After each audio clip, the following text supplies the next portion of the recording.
But I'm happy to announce that for the first year ever, I am done early. I am done early with the fall show. Usually I am running around like crazy trying to get everything done and firing things out at the last minute, opening kilns the morning of the show. But I am currently firing the last load that will be for work to be put into the fall show for 2025 at Creek Road Pottery. And I am now also firing a bisque that will be used for doing demos Friday and Saturday for Raku. So I'm hoping the last load will come out pretty nice. I'm hoping. You never know with the pots. I'm always very pessimistic about that, but I'm I'm really hoping that the whole load turns out okay. Um, so I have a bunch of mugs in there on the bottom shelf, and then three shelves of bowls filled with bowls. And so I needed a bunch more bowls because I kind of got into making a lot of beer mugs and coffee mugs and things, and I did not make enough bowls. So when I was putting stuff up, I was like, oh, I got to make bowls. So before the artist show last weekend, I was able to do um, two wearboards of bowls. So I had, I think, 36 bowls. So they are all in the kiln. And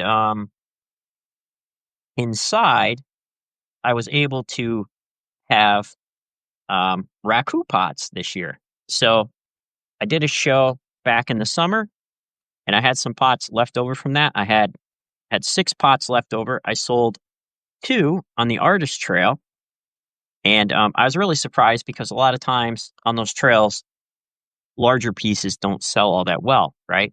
Because people are usually looking for gifts and collectors. But I had a few people come by, and I sold 2 of the large um, pieces, and so I had 8 over there. I have 6 here for the show. And, once I do the next check, and after I finish my beer for relaxing, I'm gonna go in and start cleaning up the shop, and then that way, I will not need to do almost anything. It's supposed to be a little bit cool, so I may get some gas for the Big Buddy heater, but I got all the pots up, and when this load comes out, I will, go ahead and put those pots in after I look them over. So, I think what's really helped me out is having the artist trail show the week before my fall show because I tend to procrastinate less.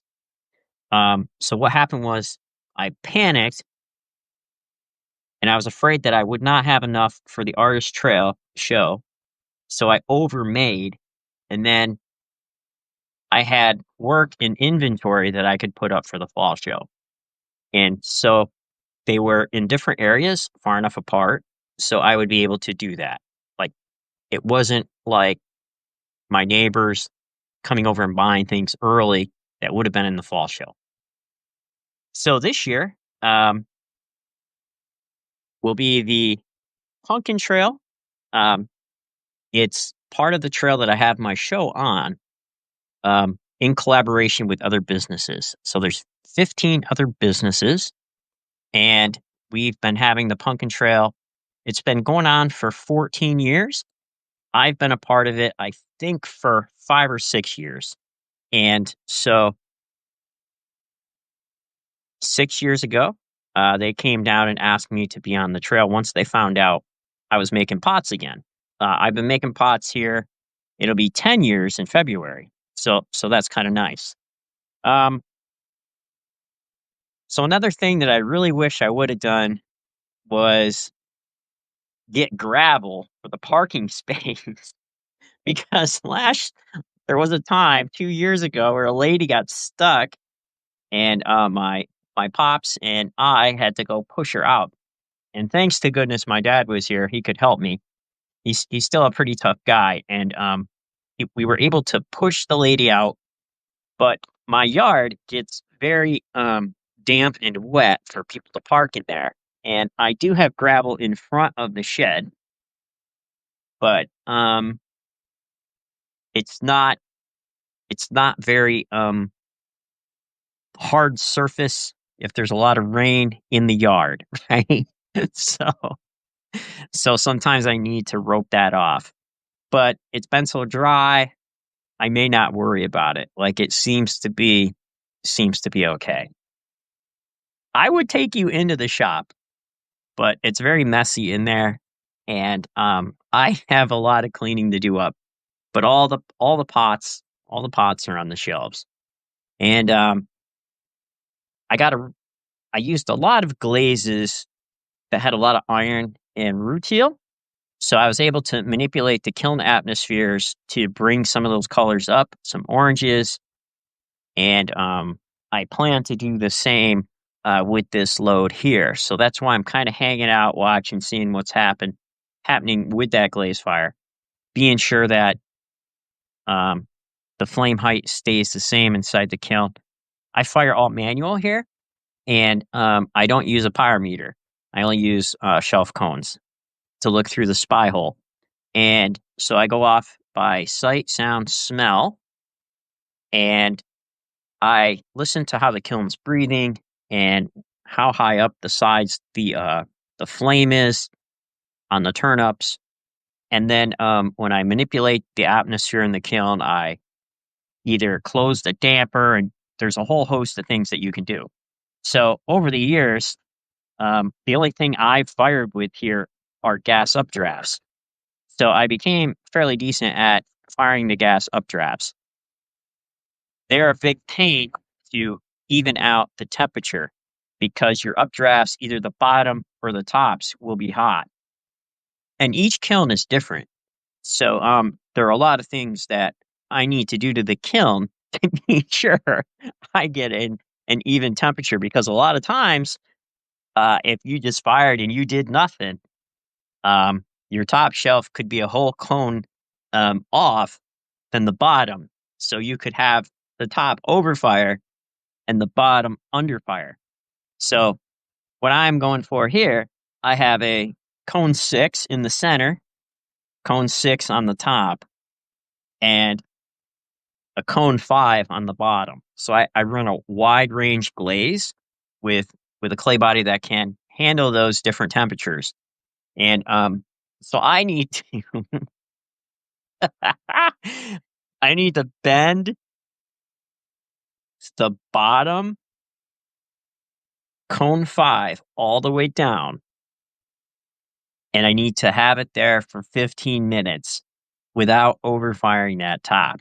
So what I've done was I put some junk in the top, some refires and things that I may not really care about, that are not all that important, so that I can get that bottom to come in. And then I need to put the kiln into reduction. I think I'm going to do a 15-minute smoke out with the kiln, um, and turn the burners off, but just leave the pilots on, and let that cool down. I'm thinking about doing a cool down for maybe 2 hours with those pilots on. But for the reduction, the 15 minutes at the end, I'm gonna close the kiln lid damper, the hole in the top, probably to about maybe halfway or a quarter, and that will flood fuel and smoke into the kiln because it can't leave and it's trapped, and it creates a lot of chaos in the kiln. So I do have a spot on that top shelf where I could drop a chunk of wood in there at the end and then cover it off and then let that burn out into reduction also. So I usually, when I have a absolutely full kiln, I will put a catch pan underneath there, underneath the damper, the top hole in the kiln in the updraft, and then drop that wood in there and then into this bisque bowl that I have for a burning bowl. And then I damper it off and just let it smoke out um, at cone 6. So there's a lot of smoke. It's very dramatic. And, but the smoky look on the pots end up being really interesting because there's a lot of carbon trapping that happens in the glaze, right? But if you do it too much, the glaze will blister. So all this stuff is very delicate. And just from messing up whole kiln loads of pots and trying different things, I kind of know what I can get away with now and have a larger portion of the work actually come out, right?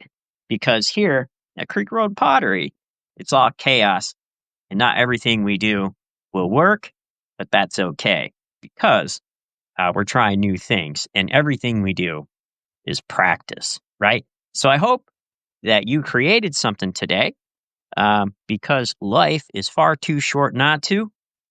Create work that matters for people who care. And I'll see you on the next live stream.